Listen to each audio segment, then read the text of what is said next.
welcome back to Love, Life, and Legacy, the podcast dedicated to helping you navigate these hypersexualized times of ours. And in today's episode, I got not just one guest. Like, we broke the bank. We have 3 guests, and they all basically have the same name as me. And no, I'm not egotistical and need to talk only with people with similar names as I do. They just so happen to be a part of a story work group that I found out about. They're talking about really cool stuff and unpacking a topic that I don't believe anybody truly understands: how the porn industry is an abuser and a predator, and how it functions as such. It is not this benign random force. It is definitely, and I don't want this to get into conspiracy theories about why or anything like that, but the way in which it functions is very much akin to that of an abuser. So if you can understand this, then you can understand the relationship that you're in with it, and you can start to gain clarity, sobriety, and you can start to separate from this force that has been holding you back for far too long. So in order to understand it, you got to listen to this episode, think about it, pray about it, and it'll start to become clear how to relate with such an evil force that has been preventing you from so much shining beauty. I didn't know what I was going to say when I started, but it's all right there waiting for us if we go through the process of unraveling the truth from the lies and living in the light together with the truth. So enjoy this episode together with myself, Andronic, Andy, and Fernando, aka Andres.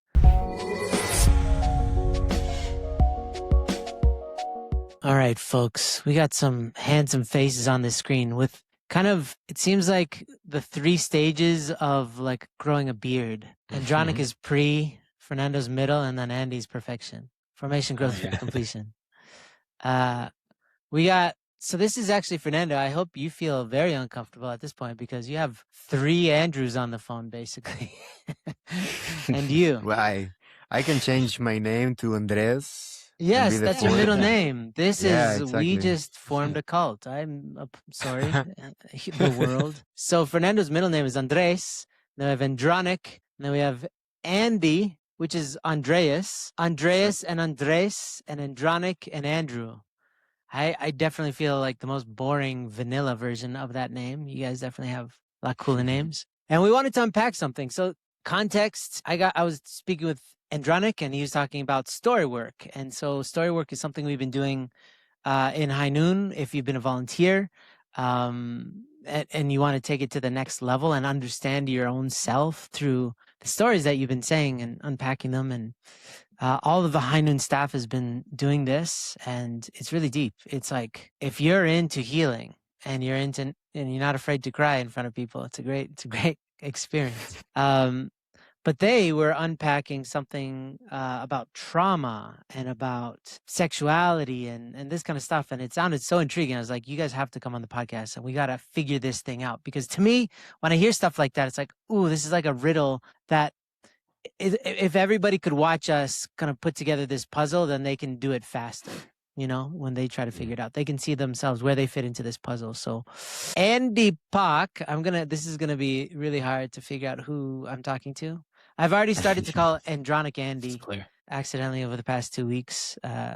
So Andy Pak, I would love context from you because you're the one that was kind of hosting this group. And so give us the scoop. Yeah, so we had a group call recently, Andronic, Fernando, Andres, and I, and we've been doing this training, so story work, right? Which I don't know if we unpack this on a different episode, but engage each other's stories of life. And in our group that we're currently doing, basically, I'm leading the group calls.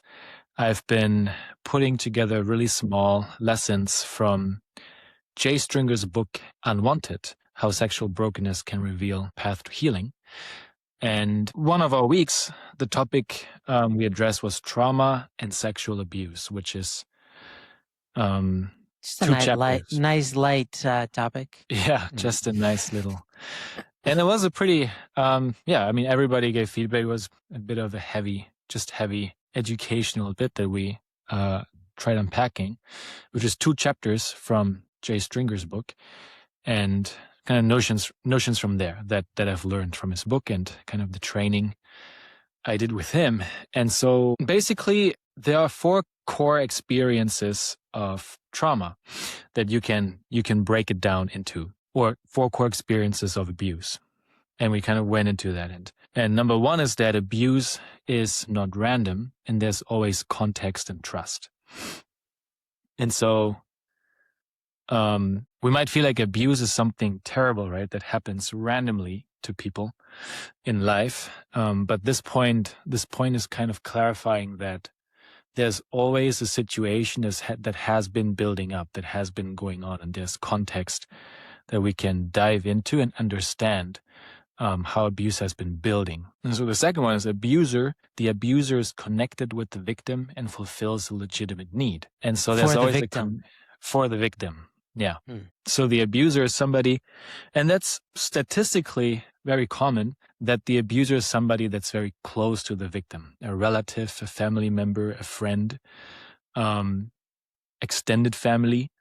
And so there's an existing connection, and the connection there's a purpose for the victim in the connection, because it's fulfilling a need there, whether that's fulfilling loneliness, right? Connection, or attention, or feeling loved, or feeling something that's missing, a need that's missing, that's perhaps otherwise not met, but met by what's then defined as the abuser. And then the third core experience is that the victim, through the connection, through what's going on, also experiences arousal and pleasure. It's not only the abuser, but the victim too. And it's kind of the goal of the abuser to create a situation where the victim also feels pleasure and arousal. And when that happens, the 4th core experience basically kicks in, which is the victim feels complicit in the secrecy and in the relationship. And that's when the shame really kicks in, because it's so tempting and so easy as a victim to feel like this is my fault, it's my responsibility, because after all, I've been experiencing pleasure and arousal through this too. And then I have a reason now to keep this a secret from other people in my life, and keep, and withhold that from people. And so the shame and secrecy just thrives in this. So when I was hearing this kind of stuff, I heard like a brief overview from Andronic. I was just like, this is so insane that now there's like a textbook that you could watch online. I'm sure they've been uncovering a lot of abuser forums and stuff, like crazy forums online exist in different places in like the dark web, but also just hidden in Telegram. There's like pedo groups and all, just the most heinous kind of people have found a sense of community, right?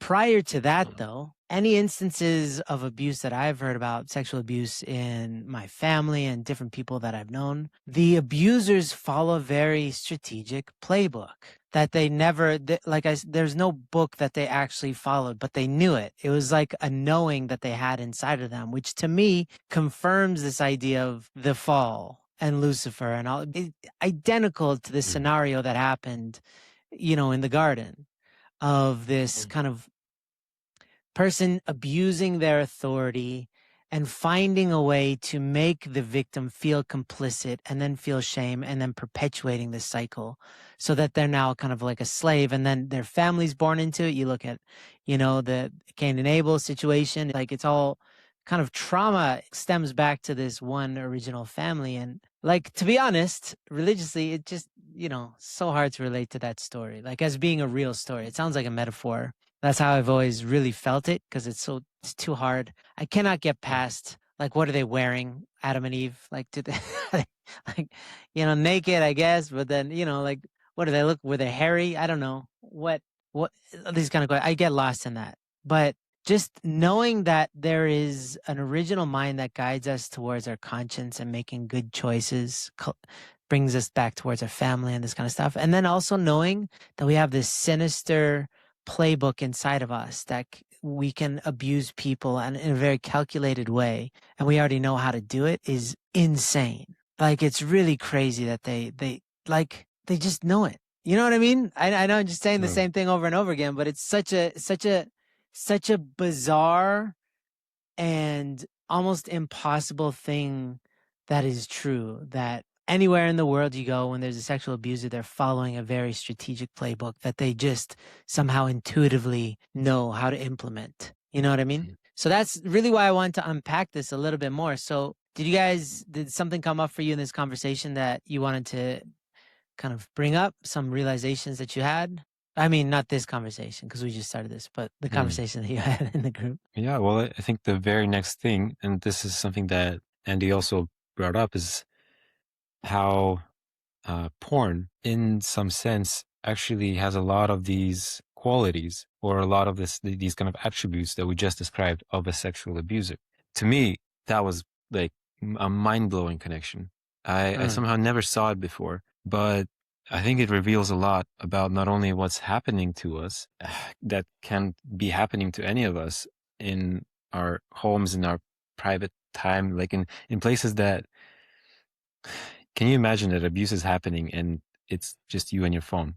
That was one thing for me. And then understanding, I started understanding on a much deeper level of like, what are we doing when we say that we're helping people recover from porn addiction, from unwanted sexual behaviors? Like, this understanding has, there's a lot, I think, to unpack. And so Yeah. Then let's do it. Yeah, that was it's such a juicy topic because I've often thought about this and explained it like, yeah, you're clearly in an abusive relationship when you have porn because it promises you something, but you always walk away feeling worse. But then you keep on coming back. It's the exact same thing as like that woman with the abusive husband who keeps on going back. It's confounding to watch. It makes no logical sense. But there is a process involved, and it mirrors too people's relationship with porn. So let's help people understand this. Let's help people understand the relationship that they're in. Let's kind of get into this. Fernando, when that topic came out that porn acts as an abuser, how did you see it? Can you how did you feel it? How did you into it? How did you understand it? Yeah. Thank you. For me, what shocked me the most was understanding the connection between abuse and innocence. And I think that also affects in pornography because in an in an abusive situation, the perpetrator is taking advantage of the innocence of the person. So they play, like Andy mentioned before, like they play on a need that the victim has. So maybe they feel lonely, maybe they feel unworthy of someone, maybe they lack love, they just want connection with people. And the abuser plays off of that and takes advantage and takes it to the extreme level of taking everything out of them using that innocent need. So the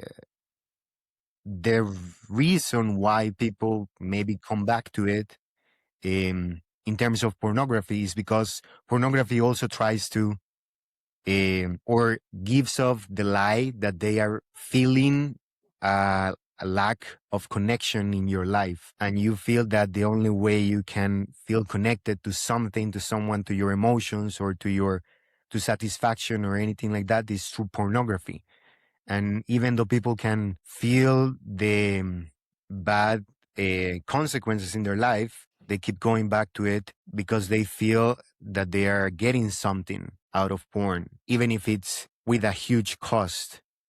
And when we were talking about this topic, I thought about the innocence of a child, right? Usually in the story work group that we are doing, we try to focus on stories that are from our childhood.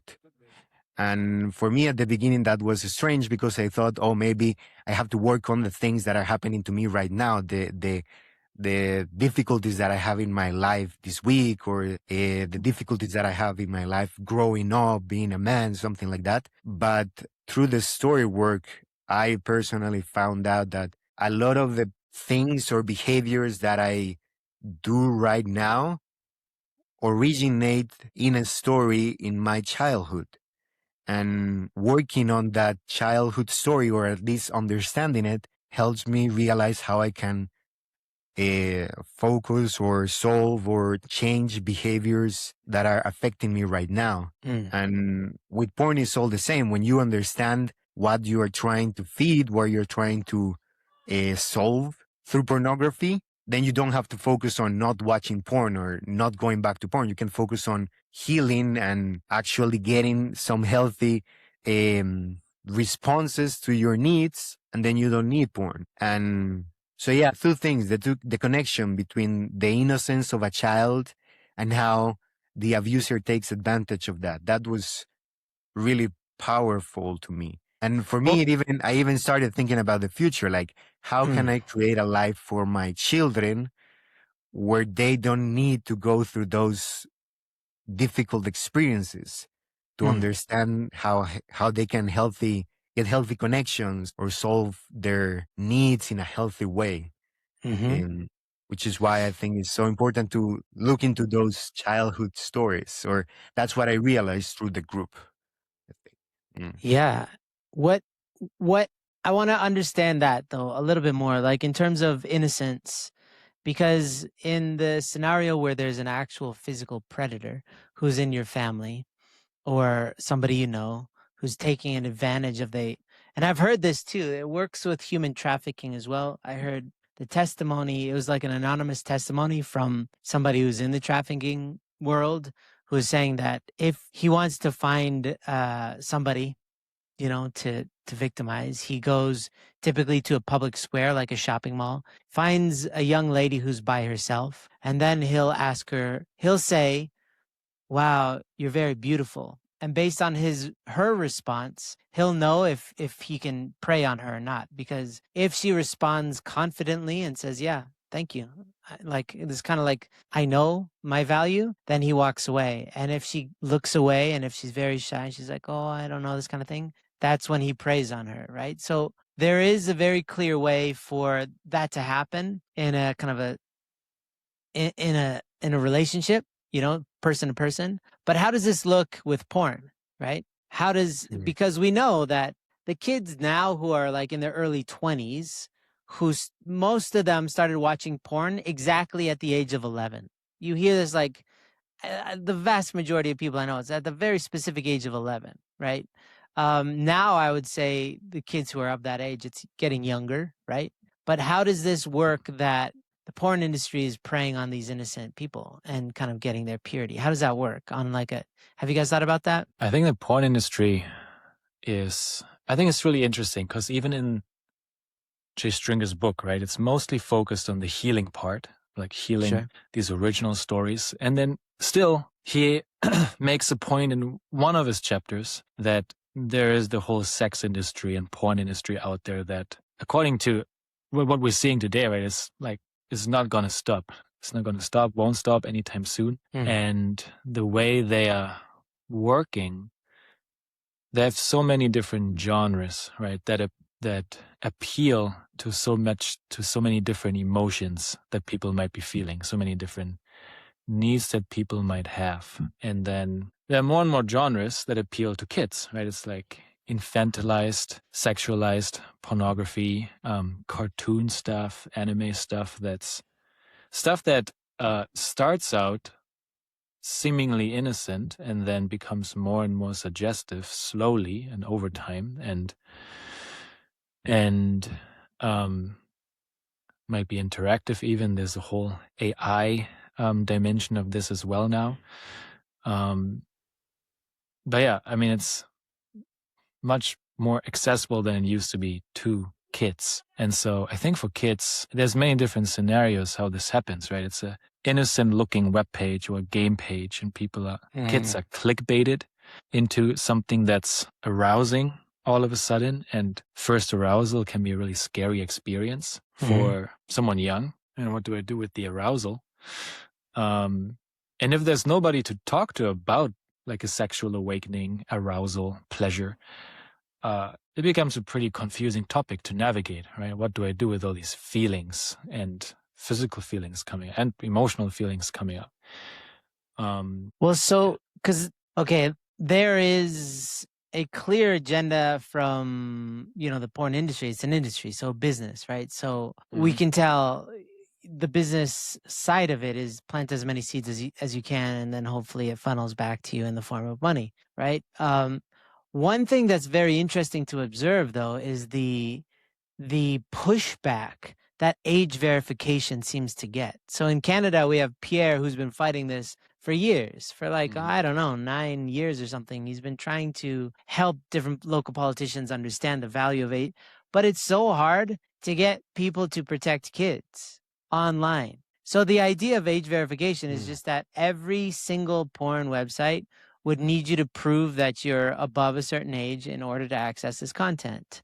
And politicians routinely shut this down. And you think these are all adults and most of them have kids and they cannot push these through. It's crazy. So you're like, well, how could you justify that logically, right? In terms of innocence, because I'd like us to stick on this because purity is really the most valuable asset that we can have because it connects us to the heart of God. It connects us to our original mind, and all of our good ideas come from a place of purity and optimism and wonderment. And all of that is ripped out of you by an abuser, right? And you're left with a hollow feeling of shame. It's tarnished. And so in terms of online stuff, I want to understand and help people who are listening to understand how this purity is kind of being fought for by forces that, even like the whole idea of Disney, how so many Disney stars, when they reach a certain age, they sexualized, or like the Britney Spears kind of thing, or a Miley Cyrus, or like, this is not by chance that you start out and you're like, it's like a family show. And then, you get to the maybe third or fourth album and she's naked on a wrecking ball. You know what I mean? And the song is like saying, my life is a wreck and I'm going to just destroy everything. And I'm like, this happens routinely. Katy Perry, like you can look at all this, this is very clear pattern, but it's all going after taking people from a place of purity and innocence to a place where relativity and just, having that purity ripped out of them. So I want to understand this a little bit more. Andy, you look like Andronic. Oh my God, it's starting. You look like you had something to say. Hey, just a quick intermission to let you know that High Noon has a program just for single people that want to prepare well for marriage. So if you happen to be one of those single people that wants to be a stellar, fantastic, amazing, marriageable man or woman, then check out the core program, which you can find at highnoon.org. It is just for single folks like you who want to get ready for marriage and be ready for marriage. So join that at highnoon.org and we will see you in the core program. I was looking at you. Yeah, well, I think that, so this is what we're kind of getting at, right? Is that it's unconventional to think of the porn industry as a sexual abuser. Like we established already, it's much more common to think of sexual abusers as, well, a specific person or an organized group. And a porn industry, what is that? Is it a website? Is it a mobile game? Is it and I think, and when you brought up this other element of even at like politics level, how this topic is fought over, and seemingly it's not that easy actually to create a base of policies that actually protect kids. This is where I think this porn industry as a sexual abuser comes to play, is that although there's no maybe one specific person sitting there preying on kids or whatever, but it is overall, it is a combined effort of sorts. It's a product that people have created. Although it is not a person, it acts with the intention to grab people at a very young age through what Andy described, right, as a huge plethora of options of how to get into that. And it has all the intention to keep people hooked in that. So this was very impactful for me to understand that when we made that connection of porn industry as a sexual abuser then turns out doesn't have to be just a specific person or some organized group or anything like that. It can be a whole entire industry involving tons and tons of people who, through their actions, through each one of them individually in one way or another, disregarding their own original mind, their conscience, and prioritizing profits over justice or truthfulness, create a system, create a worldwide system that preys on people and acts in this kind of way. And it's not even a person. It's websites. Sure. It's software, right? Mm. So Yeah, Andy it Pak, reminds me Andy of. Pak. I watched this documentary recently, Heart of Man. Dan Allender speaks in it, the guy who we learned about story work from. And he asks, how long does it take to expose a child or a teenager to pornography? And it's like, he goes like 5 seconds, right? That's as long as it takes for a kid to see pornography. And what's the return of investment on a child seeing pornography? It's a lifetime, right? A lifetime of dependency and perhaps shame and like just the impact that leaves with a person that they have to deal with to varying degrees, right? Sure. And impact. And yeah, for me too, I think it makes a lot of sense to think of pornography as a sexual abuser, which is kind of a new lens Jay kind of suggests in the book. And it hits on so much of the same impact and consequences that sexual abuse has on people versus people who suffer from porn addiction. And one is their needs are being kind of met through it. And then also people feel guilty and shame because, well, I'm choosing to watch porn. This is usually what, like when we do accountability, many accountability partners focus on is kind of our responsibility and our sin of watching pornography, right? And it's and that's all true, right? How do I quit? How do I grow? How do I heal? And all that part is my responsibility. But then also there's this whole side that, yeah, porn has shown me too much too early.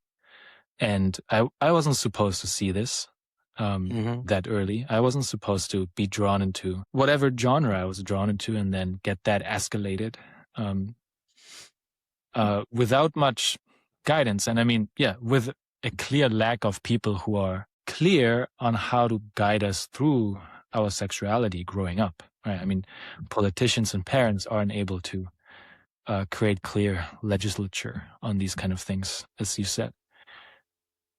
Yeah. Well, that seems to be the energy. Like, Andronic, what you were talking about, it could be described as like a system is formed, like it's a systemic failure, but it's an energetic shift from, let's say God has a school for learning about sex, and we've established that family is a school of love. That's true parents, right? And you're supposed to learn this from your parents. And in the absence of that, everything else has been created. In the absence of parents kind of taking responsibility for being the formal educators of sex to their children, the children learn about it from their friends at school, from the idols that they worship in the media, through porn, to these things. And the net result is that now, like, there's all sorts of forms of initiation. Like the book Iron John talks about, like, every culture had some form of initiation,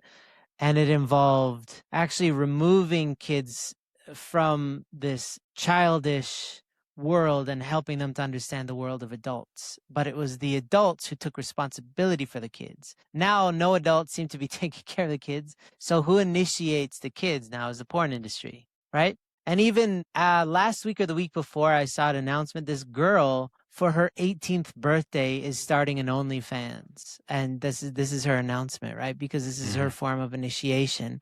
I'm now an adult and I can do these things, right? And she's not just in isolation in the forest, and then she just goes online one day. She's like, oh, there's something called the internet. It's like, I want to be naked on the internet for money. Like, this is all the grooming of a culture and ideas through a system that is filling a giant void, right? And that absence is largely created by parents, not to blame parents, but it is our responsibility. Like, we got to take we gotta understand first and foremost when we become parents. But in the absence of that, it's also elder brothers like us to take responsibility for our younger brothers and to have these kind of conversations too, right? To let them know, to let them distinguish, because we're finding this out now. There'll be another episode about something else later, but we're looking at how abuse takes many different forms. And there's a point in time when the person who's being manipulated feels weird, but they're being led in a direction that they feel like they're beyond, a point of return. Like, it's like, I'm in too deep. And so they almost feel trapped in this. And so many people come to us feeling like I'm out of control with porn, right? But with helping them to unpack and to delineate the fact that you are trapped in a broken system, but you can get out, is very empowering. But it takes a while for them to unravel and actually detach themselves from this situation, like where they can actually see, yeah, I've been abused, and yeah, I've been participating in it, but I got into this at a young age. I didn't deserve this. This is a failure of the system, whatever. And then they have hope of getting out. But until they realize that they're in a broken system, they just think that is life and that is who they are, right? Like, this is just what I am. This is who I am. And it's really sad. So if anything, if you're listening to this, you are simultaneously a victim of the porn industry if you've been watching porn, but at the same time, it's time to age out of being a victim and start like recognizing that there's healing, of course, to do for all the people, who kind of allow this to happen, and to kind of forgive and to grow, but then to also stop being a victim at a certain point and start reclaiming your time and energy, right? I'm guessing that's a big part of this narrative, if you don't mind me asking, that you guys are talking about, how story work. And I'm sure the point of this lesson was not, you're all victims, cry about it. That's right. The point of this is healing and maturing. Like, what's the best way for us to mature more? And so, yeah, growing out of what we depended on for a long time, growing out of our shame as well, and inviting goodness into our shame and secrecy. Ultimately, that's the point, to not just, claim victim, but being aware that even if I do all the healing and resolve all of my shame and all of my wounds, then I am still susceptible to what's out there, and it's still lurking. So these two sides, I think, go kind of hand in hand, because they're both true. It's like, if I just focus on the negative, right, and I'm a victim of all of this in the system, then I'll maybe never get to do the work. And what I really resonated with was the idea of feeling complicit in all of this, right? It's like really typical of abuse. And with porn, I mean, before I started my own healing journey, that's how I felt. I was like, oh yeah, this is all my fault, right? This is all my responsibility. I am weird, and something's wrong with me for liking what I'm liking, for getting aroused by what I'm getting aroused by, and through porn. And through that whole process, ultimately, who I was against was myself. My shame was, I became my own enemy, right? Because I started believing that, well, something about me is wrong, something about my arousal is wrong, my sexuality is wrong, and like all of this is bad, right? I would just be better off without all of this arousal, pleasure, sexuality, and so all that stuff that's really meant to be divine and good has been used against me. And because I'm so ashamed of all of this, I don't even get to work on it, right? Because I don't want to talk about it. I just get stuck in the fear, stuck in the shame. How people might see me, right? Because I feel complicit, responsible for all of this. And I mean, the path to healing includes taking responsibility for this. But I think part of it is, also recognizing that where harm has been done to us, and discernment, I think, is an important word, right? Where what's the part that I can grow out of and take responsibility for, and what part is clearly where harm was done to me, and now I need to take responsibility to take care of that harm. So then let's talk about that, because all of us have watched porn in the past, and we're all doing much better now in our lives. This idea of so the idea of infusing any other emotion in your sexual experience other than love, sense of belonging, sense of God, a sense of growth, a sense of beauty, is poison in the well of our soul, right? So like this idea that imagine an actual circumstance of sexual abuse, that how much fear and shame and pain and loneliness is now deeply infused into your sexual experience, into your understanding and your feeling when relating to sex, right? And that porn is the same thing, that it's confusing when you're little, especially, and you're really pure and you see this thing, it's so physically stimulating and arousing, but then emotionally frightening and confusing and all this stuff. How then have you guys sorted through that mess and started to reestablish? Because everybody here now is in a sexual relationship. Just saying, y'all blessed. God dances in your home, right? So then how does one start to restore a healthy perspective and feeling about sex if your experience hasn't been great, right? So I guess, how do you purify your experience of sex and make it and godify it, for lack of a better term? And I guess in terms of like what you're learning with story work, but also practically, like what have you guys done to just kind of reclaim your purity? Because purity doesn't mean the absence of sex. It means to have a heavenly, healthy relationship with sex in general, whether you're having it or not. It's like that your relationship with sex is healthy. I'm curious to hear from Fernando. But Andrea wanted to say something. Because he's Go ahead, Latin. Fernando. He's a Latin lover. Thank you. Yeah. Actually, in the group, we had a discussion about our relationship with our parents. And for me, I realized that I was trying very hard to hide any bad thought or any. I was trying to make everything look perfect in the relationship that I had with my parents or in my childhood. To the point where I would feel very like a bad child if I ever thought that my parents did anything wrong. I feel guilty about thinking that.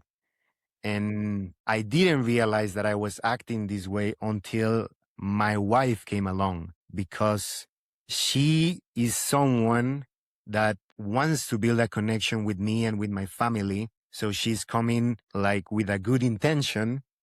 But she also can see that the relationship of me and my parents with an honest light, like not being so influenced by feeling guilty or by thinking that you are wrong, you are a bad child if you think that your parents did anything bad. So she also wanted for me to have a good relationship with them, but she also wanted me to heal. So when we started living together, she started seeing these things, and she came up to me and told me like, hey, these things are not so good, but she did it in a way that tried to help me heal that. So taking that into our relationship with porn, I think it's very important to talk it over with someone, because they can help you see a different perspective on that.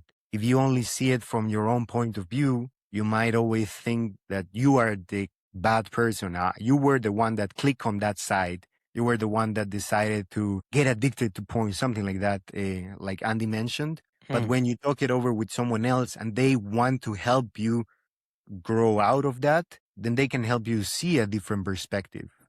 So it's in the group, it was mentioned in a way to have like a balance between honoring yourself, like recognizing that you were hurt, that you were damaged, but also being honest about what you can do about it, what you can actually do to help. And sometimes what I realized personally is that I didn't actually know that I had many things hidden until I started talking about them. So on the surface, I would feel that I was fine, that I was okay, kind of good with it, that I already healed. But when I started talking in the groups with my wife or with anybody, even with myself, like with God in inner thoughts. When I started talking about it, I felt, oh, this is actually, there's more to it than I realized in the beginning. So I think an important way to healing is talking about it. And you want to do it without the feeling of shame. Like you can understand that you did something wrong, but you want to do it without the shame of it. So I think in my relationship with my wife, what helped me was that whenever she came to me with something that I needed to fix or like I could do differently in my relationship with my parents, for example, she never did it to blame me or blame my parents. She had told me, hey, your parents want to do this for you. They think this is the best thing for you. But I see it in yourself that is not working for you. That's not the best way for you from her perspective. So I think having someone that wants to help you, that can be there with you, that can hear everything about it and will always say like, I still love you. I still appreciate you. You are still valuable in spite of everything, can help you both realize that your purity or your innocence is not gone and will be lost forever, and that you can work towards building that standard that you want to have. Yeah, for sure. So starting to relate more positively about deep things and helping to unpack them and see them objectively, I think is the word, right? Yeah, yeah. I like that. You guys have something? Well, I think to that question of recovery, I have a bit of a more unconventional story, I think. I had my experience with pornography. Then I also had an experience of having a relationship in high school, and there was a very tense, like kind of a intense moment around the age of 16 of conversion, of like deciding that no, this is not for me, and I want something different. And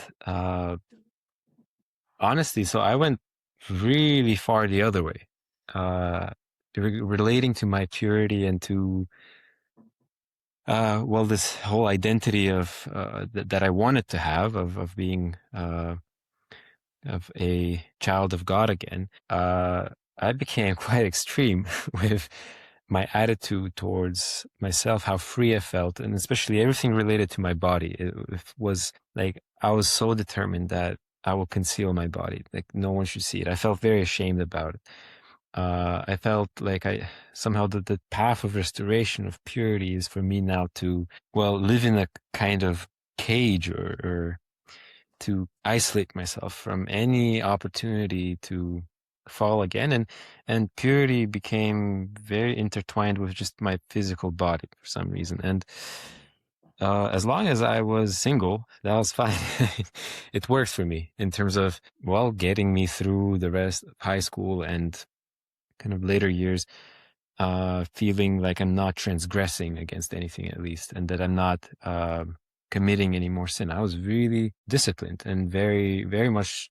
I had no issues with porn anymore, like since 16 onwards, right? And the new struggle came up when it came to having a relationship now, like a blessed relationship, a marriage relationship, where, well, suddenly I actually got really confused, I think. I could not tell anymore what's holy and what's not, what's okay and what's not. And since all my ideas about purity became so kind of intertwined and mixed up and very dependent just on my like physical body, what I don't do or what I do, it caused a lot of conflict and struggle. I needed to I needed to go through another stage of liberation for myself again. And that's why I think this whole journey of, well, falling victim to porn, especially for someone growing up in a movement of such high ideals as well as ours, and growing up in a church community that, always projects and, well, not just projects, well, tries to lead you in a way of like kind of protecting your purity. There's so many alleyways in that, actually. So there's an opportunity for a lot of shame and getting stuck in shame cycles, but then there's also a side of getting really extreme about it with a lack of kind of grounded and wise guidance. it can become, I think, extreme in a different sense as well. All of this, I think the bondage that was created for me that porn created with me had its effects unpack themselves in various stages of my life in very unexpected ways. The kind of shame or the kind of attitude I had towards myself and towards my body changed so like in different ways and impacted me in negative ways. Yeah, so that's kind of what I have to share about that. Yeah. Yeah, that's a very good point. That just refraining, I call it like turning off the faucet. That's what when I joined the church, just turn off the faucet, but then turning it back on, right? Like entering the arena sexually with somebody becomes very confusing because how do you sort through what is heavenly, what is not? Again, similar to Yeah. Fernando, it's a lot of conversations, right? It's conversations with people that you trust, family, mentors, and also a lot with your spouse to figure out like, is this cool? Is this not cool? Like, I don't know where I got this concept from. How does it make you feel? That's actually not only an important part of a sexual relationship. That's the vast majority of it is, your greatest sexual organ is your mind and how comfortable you are, right? And so talking about these things is the real foundation for trust, and trust is the foundation for love, and love is the foundation for true absolute sexuality, like real sex. And so learning about your old stuff and how it's impacting you and then talking about it. And yeah, sorry, you're going to say. I just, what you're saying just made me kind of clear it up in my own mind again, is just when it came to having a married relationship, it's like, well, yes, I want a sexual relationship. Yes, I want to experience love, but I don't know how to do that. And I don't know if it's even okay that I want it. That was so confusing for me. It's like, is it what's in my desire, what is holy, what is good, what is selfless, and what is selfish? That was for a long time really confusing for me. And I felt like, well, if I want that experience, that intimacy and lovemaking and all that stuff, I felt like it's almost like a puzzle to figure out that there's a very, very, very narrow path to get to it in the right way. Perfection, yeah. Yeah, everything else felt so confusing and yeah, and so without talking about it, well, with my spouse, but also like with other husbands, talking with wiser people than myself was really where a lot of that clarity came, and where I could finally get to a better place, at least. Yeah.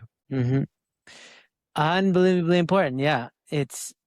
Sex is not an individual sport like skateboarding. It's a team sport. Obviously, you're with your spouse, but then, yes, unpacking things and understanding things. Ideally, the ideal, clearly, like from the words of true parents, is like with your parents. But a lot of people don't have that. I don't really have that. My parents are divorced. I don't really want to talk to them about sex. It's complicated. But I've talked to Uncle Dave a ton of, so much. Finding a father figure, a mother figure to help you to understand things.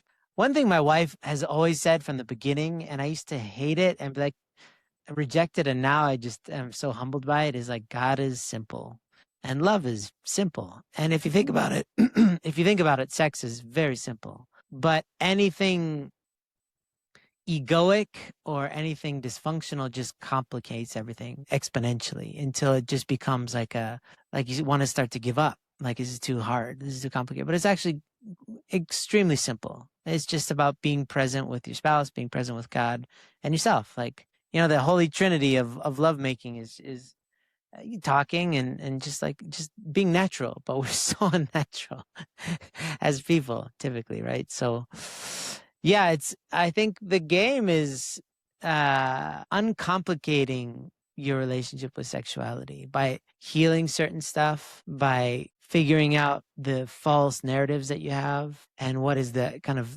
simplest, most beautiful, most heavenly version of that. And then, it'll happen. It'll happen for anybody who invests, right? But that's why a lot of people come to us in our programs. I'm sure you know this, Andy Pak. Andy Pak reaches out to millions of people all the time. They're worried because they're like, I don't know, how long is it going to take to fix this? And like, I don't have that much time. It's like, if you want joy, sustainable joy, it's a lifelong pursuit. And if you want heavenly sexuality, it never ends. But it's less about digging yourself or climbing out of the hole that you've dug for yourself. And at a certain point, you're just going to higher and higher realms of joy, satisfaction, and connection, right? And so would you want to experience more joy than you did yesterday? Yeah. That's kind of the expansive nature of God and the universe, right? But at first starts, yeah, it does feel like you're in a bit of a hole for sure. And it's really confusing and dark and scary down there. But the more that you come into the light, you'll get on solid ground, and then you start building your foundation. And then it's a wonderful journey. Andy, I didn't hear anything from you yet about this idea of, yeah. Yeah. For me, restoring my relationship with sexuality, I think kind of what Andranik said. I was starting to prepare for marriage, matching and the blessing. At the time I was a student and I was living with a friend who's already engaged. And so he had access to some young husband group materials. I think you were on a group call, Andrew, and I was kind of listening in as a single dude. And that's when I realized, like, oh my God, like all of this sexuality is heavenly intimacy, all these concepts. I realized at the moment that they were so foreign to me, right? It didn't compute, because in my mind, it was all sinful, wrong, and it had all to do with my wrongdoings, basically. And I noticed that. I took note, and it's like, I have a lot of reworking to do to enter a relationship that can be joyful. Otherwise, I'll just be dreading sexuality. And so that was one part, re-educating myself and looking for people who I can talk to about this stuff and let myself be guided in a good direction. One part was just reducing the negative influence, reducing my engagement with porn over time, quitting, like achieving sobriety, which I now believe is just a portion of recovery, right? There's sobriety, which can be achieved pretty fast if someone wants to. But then there's recovery, I think, which takes longer. And that was kind of what Fernando said, like digging into deeper stories. And something similar happened to me when starting our married life with my wife. There were some things where I noticed, there's stuff that I learned from pornography, and my concept is that all of this is bad, right? And there's shame. There's like a residue of shame attached to certain acts, or the acts of sexuality and sex. And my wife doesn't have any background with pornography, and there was no shame attached, no heaviness attached to it. And so she was a lot more light about it. I was like, we'll figure this out together, and it doesn't have to be so complicated. And we'll talk about things, and we'll resolve things, and we'll figure it out together. And going through that process itself was already really healing, and kind of releasing that, I don't need to feel so ashamed of these things and fearful of these things. I can figure it out together with my wife and with others, right? With older brothers, with husbands, my father figures. And then something that I recently tried a lot more was to really intentionally bless my sexuality. Because it's something that I've always been actively or subconsciously cursing, right? It's like, and feeling ashamed about. And so recently I had this really long prayer, because I asked myself, did I ever pray about this like in detail with God? And so I did this counseling session with God, and I was just telling God everything about, these are my childhood stories. This is about my relationship with my parents. This is how I think it impacted my life and my sexuality. And then I closed it all by telling myself, like, Andy, I bless your sexuality, and there's goodness in it, right? And I bless your arousal. Arousal is part of your sexuality. And so I took time to like bless these parts of myself, to rewire my heart, my brain, for goodness and joy. Yeah.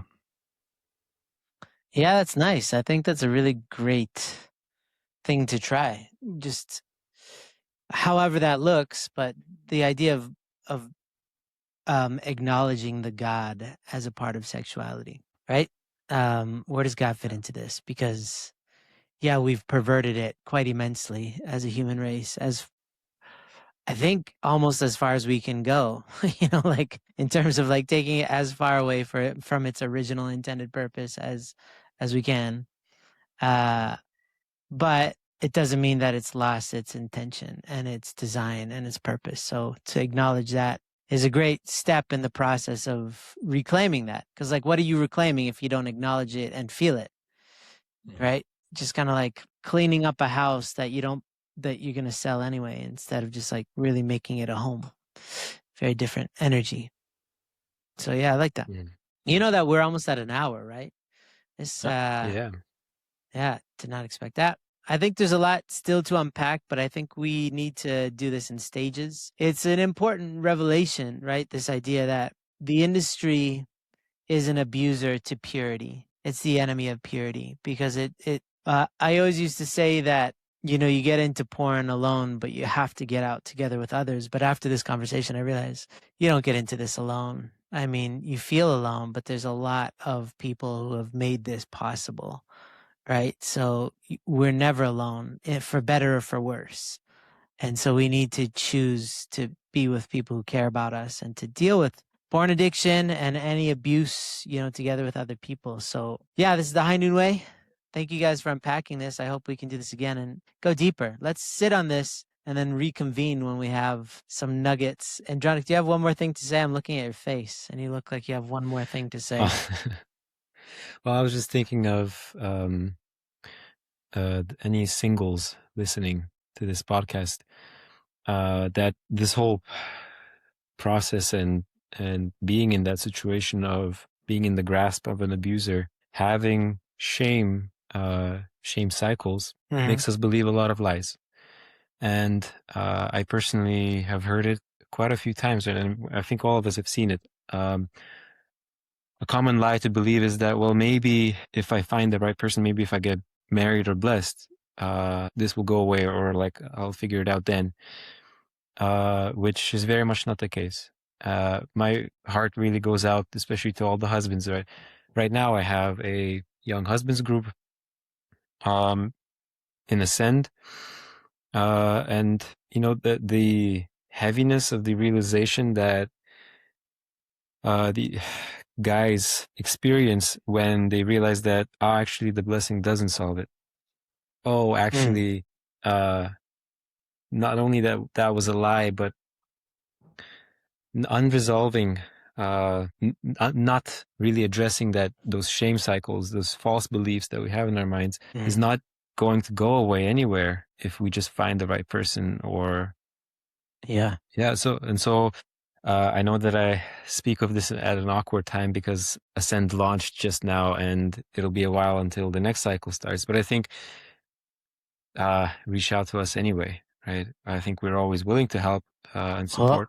We just so happen to have the program's director here who has something to say about that. Oh, yeah. You gotta only wait until March. We're opening our doors again in March. That's in a month. There you go. Yeah. And so really, let's not wait on it. It's like, to all my brothers and sisters as well, anyone listening, let's not wait on it. Please understand that the voices in your head, the kind of the bondage and grasp that porn, if it's in this case porn, has on you is it's based on falsehood. It's based on making you believe that it's your fault. It's not, and something can be done about it. And if you'd like, we'd really love to help you. So I really wanted to send out that message. Sweet.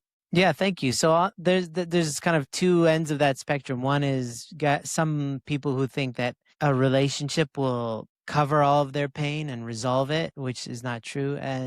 But there's also a massive group of especially young men who are of the belief that they just don't even deserve, like Andy was saying, they don't even deserve love in the first place. And so this is a clear and common phenomenon that we've been exposed to, and why in pretty much every country that we visit, there's double the amount of young ladies than young men who are ready for marriage, right? A big part of this is the lie that they believe that they're unlovable and all this stuff. So regardless, either end of that spectrum, the answer is a lot of conversations, a lot of healing, a lot of, like Andy was talking about, a lot of counseling sessions with God, but also a lot of catharsis with speaking about people that you trust, people who are on a solid spiritual and relational foundation, and little by little unraveling this and figuring out what's true, what's not.